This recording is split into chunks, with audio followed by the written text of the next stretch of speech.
একজন আদর্শ হাউসওয়াইফ হিসেবে সংসারের প্রত্যেকটা দিনই নিজেকে মোটিভেট রেখেছি, সপ্তাহের প্রত্যেকটা দিনই। তো চলো আজকের ভিডিওটা এখান থেকে স্টার্ট করছি। আশা করছি আজকের ভিডিওটাও তোমাদের প্রত্যেকের খুবই ভালো লাগবে। Hello everyone, good morning, welcome back to my channel. আশা করছি প্রত্যেকেই খুব ভালো আছো। আর ব্লগের শুরুতে বড়দের চরণে প্রণাম, আর ছোটদেরকে আমার প্রত্যেক দিনের মতো অনেক অনেক ভালোবাসা। আজকে হচ্ছে বৃহস্পতিবার, আর বৃহস্পতিবারের ব্লগটাই তোমাদের সাথে শেয়ার করছি। এই যে দেখতেই পাচ্ছ, টেবিলটা কিন্তু পরিষ্কার করে নিচ্ছি। রাত্রিবেলায় কিন্তু অনেকগুলো জিনিস জড়ো হয়েছিল, তো সেগুলোকে একটুখানি পরিষ্কার পরিচ্ছন্ন না করে রান্নাঘর তো ঢুকতে ইচ্ছা করে না। ঝাড় দিতে দিতে কিন্তু এই যে ডাইনিংয়ে চলে এসেছি। অন্য জায়গায় কিন্তু বেডরুমগুলো ঝাড় দেওয়া হয়ে গেছে, আর ডাইনিংয়ের জানলাটাও খুলে দিলাম।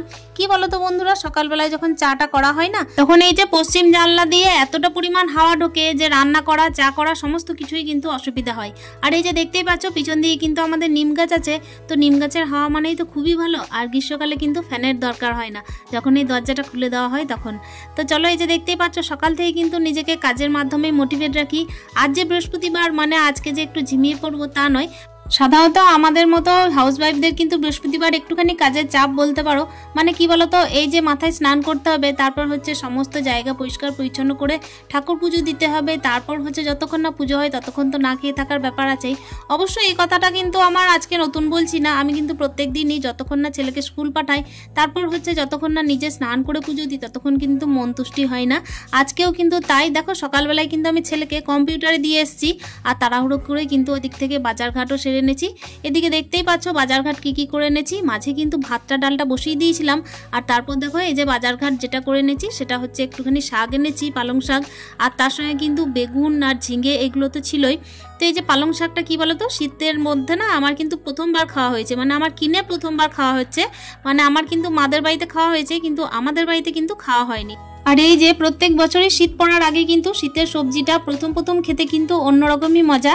আর দেখো এই যে সবজিটা যেটা করব সেটা কিন্তু সব রকম সবজি মিশিয়ে করব, মানে ওই যে গাজর, বেগুন, আলু সমস্ত কিছু মিশিয়ে করব।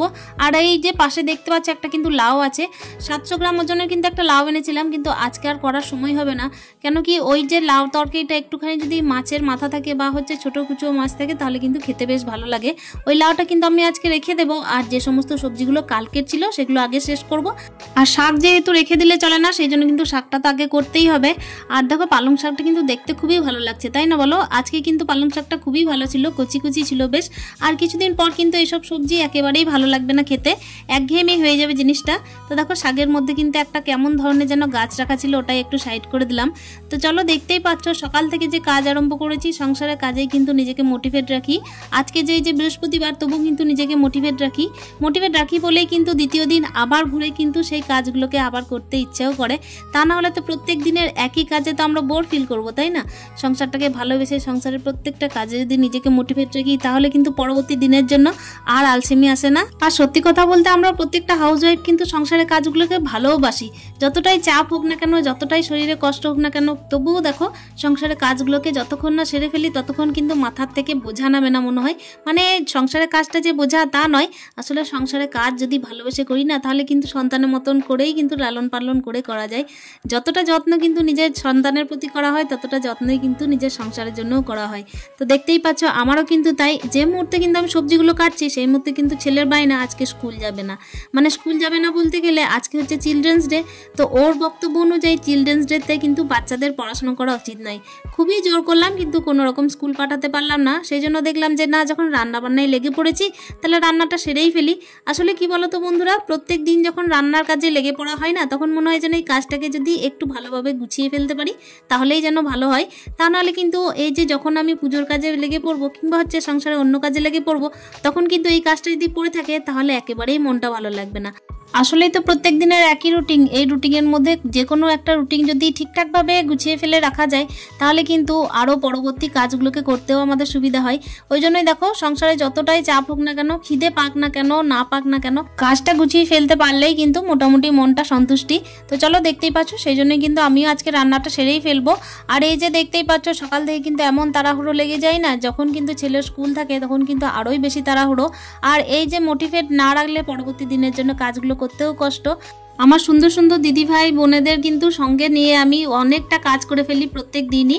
আর এই যে দেখতেই পাচ্ছ আজকে কিন্তু সবজি করছি, একটুখানি ঝিঙে আলু পোস্ত করব, ওই জন্যই কিন্তু ভাবলাম যে ঝিঙেটা পড়ে আছে তো সেটাকে একটু কাজে লাগিয়ে নেওয়া যাক। আসলে কি বলো তো, প্রত্যেক দিন কিন্তু ভাবনা চিন্তার মধ্যেই থাকি কি তরকারি করলে ভালো হয়। আসলে আমার ছেলে সব রকমই সবজি খায়, তবে হ্যাঁ যদি ভাতে মেখে দেওয়া হয় তাহলে কিন্তু চলবে, তা নাহলে কিন্তু চলবে না।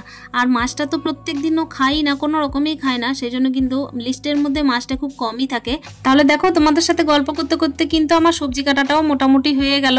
আর এই যে ঝিঙেটাও কেটে ফেলেছি এখন, আর শাকটা তো আগে কেটেই ফেললাম। আমার মতে কিন্তু প্রত্যেকটা হাউসওয়াইফই আদর্শ। সত্যি কথা বলতে তো প্রত্যেকটা হাউসওয়াইফ নিজের জীবনটাকে এই যে সংসারের পিছনেই বয়ে নিয়ে যায়, আর সংসারের বাইরে আর ভাবার কিছু নেইও। দেখো আমরা কিন্তু এই সংসার জীবনকে এতটাই ভালোবেসে ফেলি যে এর বাইরে আর অন্য কিছু ভাবনা চিন্তা আমাদের থাকে না। ওই জন্য প্রত্যেক দিন ব্লগের মাধ্যমে কিন্তু নিজের সংসারটুকুই দেখানোর চেষ্টা। কেন কি আমরা যারা হাউসওয়াইফ আছি তারা কিন্তু বাইরে গিয়ে কোনো রকমের ব্লগ শ্যুট করতে পারবো না, এটাই হচ্ছে স্বাভাবিক। আমাদের এই যে স্বাভাবিক জীবনযাপনটাকেই কিন্তু আমরা একেবারে খুবই ভালোবেসে ফেলেছি। আর আমারও ঠিক তাই, অন্যরকম কিচ্ছু না। এই যে সংসারের ভালোবাসাটাকে জুড়েই কিন্তু আমি ব্লগগুলো শেয়ার করি তোমাদের সাথে, আর সুন্দর সুন্দর কমেন্টের আশাও রাখি। তো দেখতেই পাচ্ছ তোমাদের সাথে গল্প করতে করতে এইদিকে এই যে আমার ডালটাও কিন্তু ফোড়ন দেওয়া হয়ে গেল। ডাল করেছিলাম মুগের ডাল, তো দেখো সেটাও কিন্তু আমার হয়ে গেছে। তারপর কিন্তু এই যে কিছু রং বেরঙের সবজি মিশিয়ে শাকটাকেও কিন্তু সুন্দর করে তৈরি করে নেবো। আর এই যে শাকের মধ্যে একটুখানি হলুদ দেওয়া আমি পছন্দ করি এই কারণেই, কেন কি মা ঠাকুমাদের কাছ থেকে শুনে এসেছি যে কোনো তরকারির মধ্যে একটুখানি হলুদের ছিটে কিন্তু রাখতেই হয়। তো দেখতে পেলে ওদিকে কিন্তু আমি সয়াবিনটা ছেলের জন্য একটুখানি করেছিলাম, কেন কি ওকে আমি 10টার মধ্যে একবার ভাত দিই। তো আজকে কিন্তু চিন্তা করলাম যে সকাল থেকে যখন রান্নাটা হয়ে গেছে তাহলে কিন্তু একবার ভাতটা দেওয়াই যাক। আর এই যে পোস্তটা বাকি ছিল, এই পোস্তটা কিন্তু আমি এখন কষিয়ে রেখে যাব, কিন্তু পোস্তটা এখন বাটবো না। কি বলো তো বন্ধুরা, পোস্তটা তো তাড়াতাড়ির মধ্যে মানে বেটে পরেও দেওয়া যায়, পোস্তর এমন কিছু ঝামেলা থাকে না। সেই জন্য কিন্তু আমি স্নানটা সেরে ফেললাম আগে। স্নানটা সেরে আমাকে দিয়ে পুজোটা দিতে হবে। যারা যারা আমার পুরনো দিদি ভাই যারা আমার ব্লগ আগে থেকেই দেখো তারা নিশ্চয়ই দেখবে যে আমাদের বাড়ির বাইরে কিন্তু অনেকগুলো মন্দির আছে। তো সেখানে কিন্তু চতুর্দশীর দিন প্রত্যেক চতুর্দশীতেই আর কি পুজো হয়। তো আমিও আমার সামর্থ্য মতো যতটুকু থাকে ঘরে তো সেটুকু দিয়ে আমি পুজো দিই। আজকে কিন্তু আমার একেবারে খেয়াল ছিল না, কি বলতো কখন যে পূর্ণিমা হচ্ছে তার আগের দিন আসলে পুজোটা হয়, সেই জন্যই কিন্তু একেবারে মাথায় থাকে না। আর এই যে প্রত্যেকদিন সকাল থেকে এতটাই চাপ ছেলেটাকে নিয়ে, যে কোনো রকমের এক্সট্রা কোনো রকমের কিন্তু পুজোটা আমার মাথায় থাকে না। যদি কেউ মনে করিয়ে দেয় তাহলে কিন্তু আমি ঝাঁপিয়ে পুজো দিতে চলে যাই। আসলে ওই যে সংসারের মঙ্গলের জন্যই সব কিছু। মেয়েরা আসলে চাই কি বলো, স্বামী সন্তানের মুখে একটুখানি হাসি ফুটলে আর সংসারটাকে যদি সাজিয়ে গুছিয়ে রাখতে পাই তাহলেই তো সংসারের কাজে মোটিভেট হয়, তাই না? আর এই যে মোটিভেশনটা পাই তা কিন্তু নিজের জন্য যে স্বার্থে করি তা কিন্তু নয়, প্রত্যেকের ভালো লাগাটাই ভালোবাসাটাই কিন্তু আমাদের স্বার্থ, এইটুকুই হচ্ছে আসল। আগের দিন ছেলে স্কুলে যখন মিটিংয়ে গেছিলাম তখনই কিন্তু আমি এই যে কলা আর আপেলগুলো কিনে নিয়ে এসেছিলাম। তো এক্ষেত্রে আমার কিন্তু এটা কাজে লেগে গেল। আসলে কি বলতো, এই যে স্নান টান করে কিন্তু আমার দৌড়ে দৌড়ে আর বাজার যাওয়াটা সম্ভব ছিল না।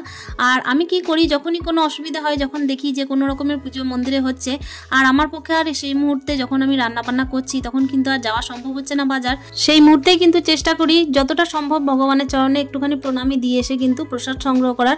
আসলে যে কোনো রকমভাবেই যেন ডিমোটিভেট না হয়ে পড়ি, সংসারের প্রত্যেকটা কাজেই যেন নিজেকে মোটিভেট রাখতে পারি, সেই জন্যই কিন্তু চেষ্টা। আর দেখতেই পাচ্ছ আমি কিন্তু লক্ষ্মী পুজোটা করে নিয়েছিলাম, আর ওই যে বলেছিলাম পোস্ত বাটতে বাকি ছিল, তো সেই পোস্তটাই কিন্তু এখন বেটে নিচ্ছি।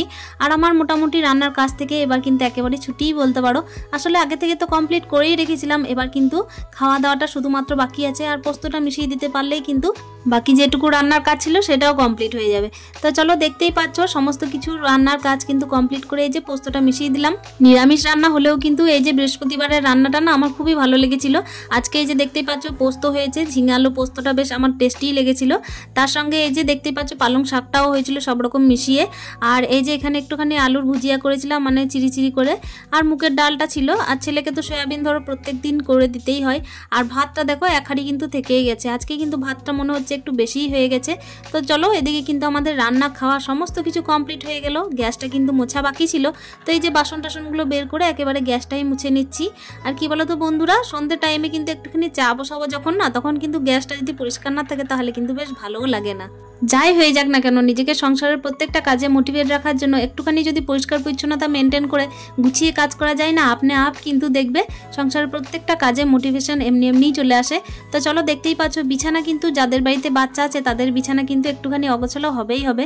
আমারও কিন্তু তাই, প্রত্যেক দিন কিন্তু 3বার 4বার করে বিছানাটা একটুখানি গুছিয়ে টুছিয়ে রাখতে হয়।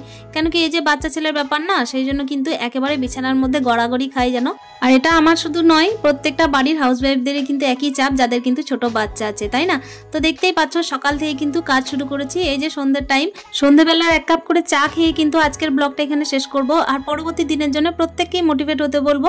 তাহলে চলো আজকের ভিডিওটা এখানে শেষ করছি, দেখা হচ্ছে নেক্সট ব্লগে। ততক্ষণের জন্য স্টে হ্যাপি, হ্যাপি মন, টাটা।